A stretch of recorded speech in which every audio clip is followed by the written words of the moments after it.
Hi everybody. Today we're going to jump right into it and start off. We are reading, there we go, chapter number 8 today. As always, I know I said this in the very beginning of our year, but as always with our read alouds, feel free to color, to draw. You can cozy up under a blanket and listen and read along with me.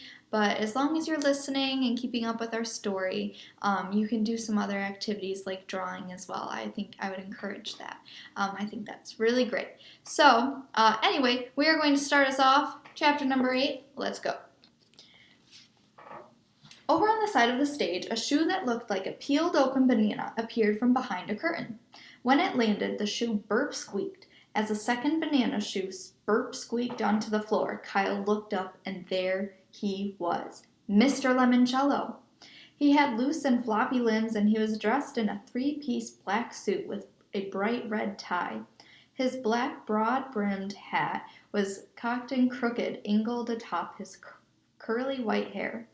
Kyle was so close he could even see a sly twinkle sparkling in Mr. Lemoncello's coal black eyes. I'm going to pause right there because as a reader, I was able to gain a very good picture in my head of what Mr. Lemoncello looked like in his bizarre outfit with his banana peel shoes and his bright red tie, his white curly hair. He wore a broad-brimmed hat, which means it's probably pretty large, and this was our first time really being introduced to Mr. Lemoncello as what he looks like as a character. So that was kind of exciting. I hope you thought so too. Treading very carefully, Mr. Lemoncello walked toward the podium. The burp squeaks in his shoes seemed to change pitch depending on how hard he landed on his heels. He added a couple of little jig steps and a quick hop and a stutter skip. And yes, his shoes were squeaking out a song. Pop goes the weasel. On the pop, Mr. Lemoncello popped behind the podium. The crowd went wild. Mr. Lemoncello politely bowed and said very softly, thank you, grazie, grazie. He bent down forward so his mouth was maybe an inch away from the microphone. Buongiorno, boys and girls. He spoke very timidly, very slowly. This is how my mama and my papa teach me to speak the English. He wiggled his ears, straightened his back, but then he said in a very crisp and clear voice, I went to the Alexandriaville Public Library, where a wonderful librarian named Mrs. Gail Tombin helped me learn how to speak like this. If two witches were watching two watches, which witch would watch which watch? I can also speak while upside down and underwater, but not today because I just had this suit dry clean and do not want to get it wet. So it kind of sounds like Mr. Lemoncello grew up not speaking English because I could tell from his accent and the way the writer wanted us to pronounce these words. It seems as though he learned to speak English, which is amazing. And so the writer, I'm trying to find right here so I can show you, like for example, how he said, thank you. It was not a misspelling. It's how the writer intended us to say this. And for us as readers to know that his first language was not English because of his accent. All right, let's go. Mr. Lemoncello bounced across the stage like a happy grasshopper. Now then, children, if I may call you that, which I must because I have not yet memorized all your names, even though I am working on it, what do you think is the most amazingly credible thing that you'll find inside your wondrous new library, besides, of course, all the knowledge you need to do anything and everything you ever wanted or need to know or do? No one said anything. They were too mesmerized by Mr. Lemoncello's rat-a-tat words.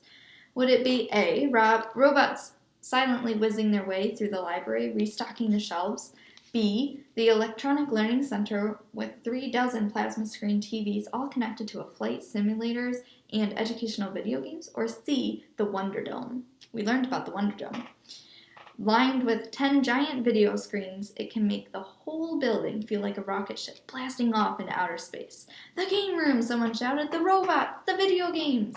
Mr. Lemoncello raced back to the podium and made a buzzing noise into the microphone. Sorry, the correct answer is, and not just because of Winn-Dixie, D, all of the above.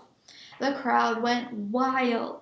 Mr. Lemoncello whirled around and face his head librarian. Dr. Zachenko, will you kindly help me pass out our first 12 library cards?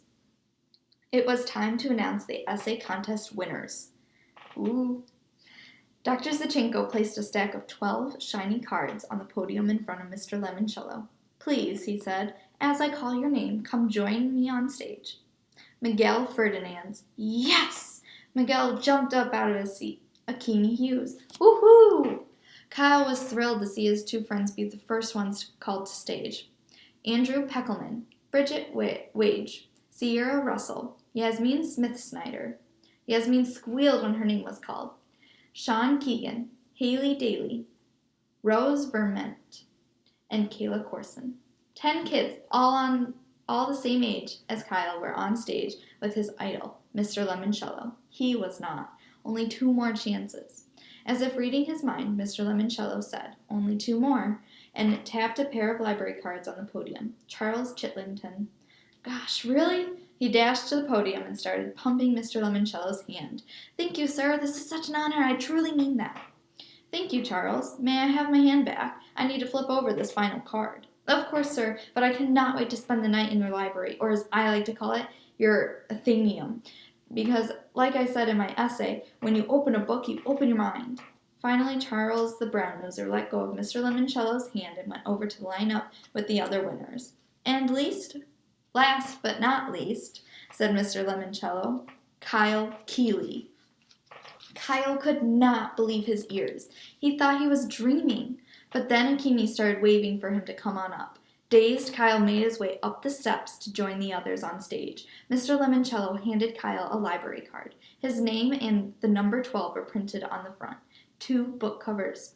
I Love You, Stinky Face, and The Napping House were on the back. Let's all pose for a picture, please, said the principal. When everybody moved into position and the photographer, Kyle found himself standing right next to Mr. Lemoncello.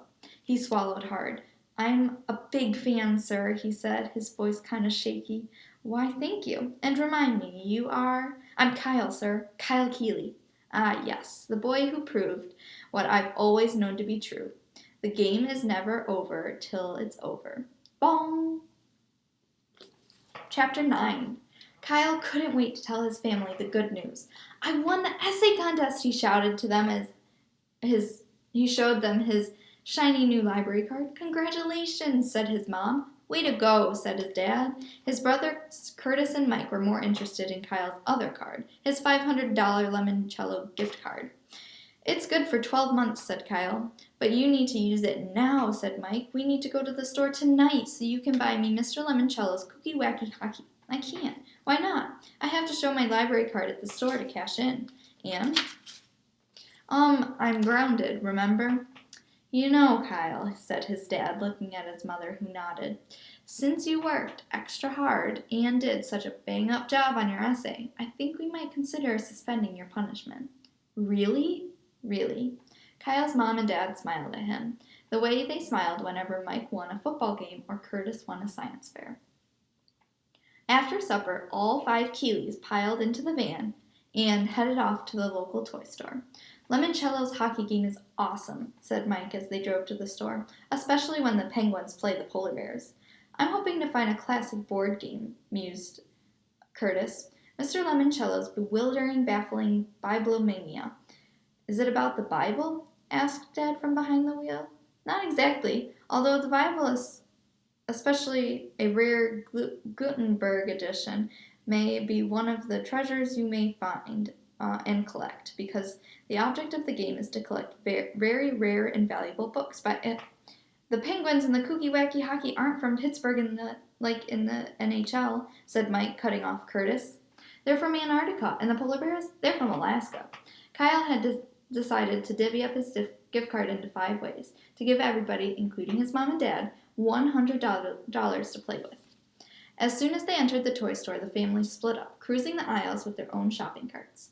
His mom was going to upgrade to Mr. Lemoncello's Restaurant Rush, and his dad was looking for one of Mr. Lemoncello's complicated what-if historical games. What if the Romans had won the American Civil War? Kyle hung with Curtis and Mike for a while. Being the one with the gift card made him feel like he was suddenly their big brother. Mike quickly found his PlayStation hockey game, and Curtis was in geek heaven when he finally found Biblemania. They only have one left, he gushed. Tearing off the cellophane shrink wrap and prying open the lid, he sat right down in the middle of the store and unfolded the game board on his lap. You see, you start with the rotunda and the circular reading room, and then you go upstairs and enter each of the 10 chambers, where you have to answer a question about a book. I think I hear Mom calling me, said Kyle. She must need the gift card. Enjoy! And Kyle took off. The store will be closed in 15 minutes, announced a voice in the ceiling speakers.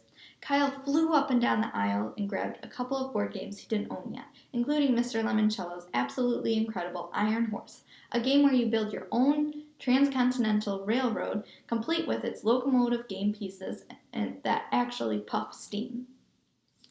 As Kyle was doing some quick math to see if he'd spent his $100, Charles Chitlington rolled up and down the aisle with a cart crammed full of $500 worth of loot. Games stacked on top of games were practically spilling over sides.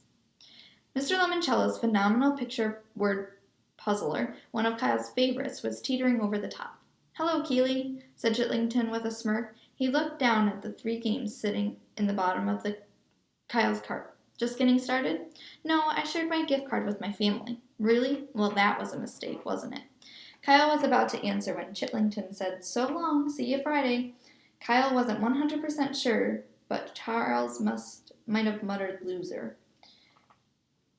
Since the store was about to close, Kyle headed towards the checkout lanes. When he passed the customer service department, he saw Haley Daly. No, Kyle heard Haley say in a hushed tone to the clerk working the returns window, I do not want to return these items for store credit. I would prefer cash. Kyle finally found his family, showed the cashier his library card, and paid for everything with a single swipe of his gift card. You know, Kyle, said his dad as he walked across the parking lot, your mother and I are extremely proud of you. Writing a good essay isn't easy. Maybe you'll be an author someday, added his mom. Then you could write books that'll be on the shelves of the new library. Thanks, little brother, said Curtis, practically hugging his Biblemania box. Yeah, said Mike, this is awesome. Way to win one for the team. Best family game night ever, joked their dad. Kyle was enjoying his rare moment of glory, playing Santa Claus for his whole family. As the week dragged on, Friday night and the library lock-in started to remind Kyle of Christmas, too. It felt like they would never come. Then, finally, they did. We learned a lot in these 2 chapters, and I am so excited to read some more tomorrow. So I hope you join me tomorrow when we read chapter 10 and 11. Bye.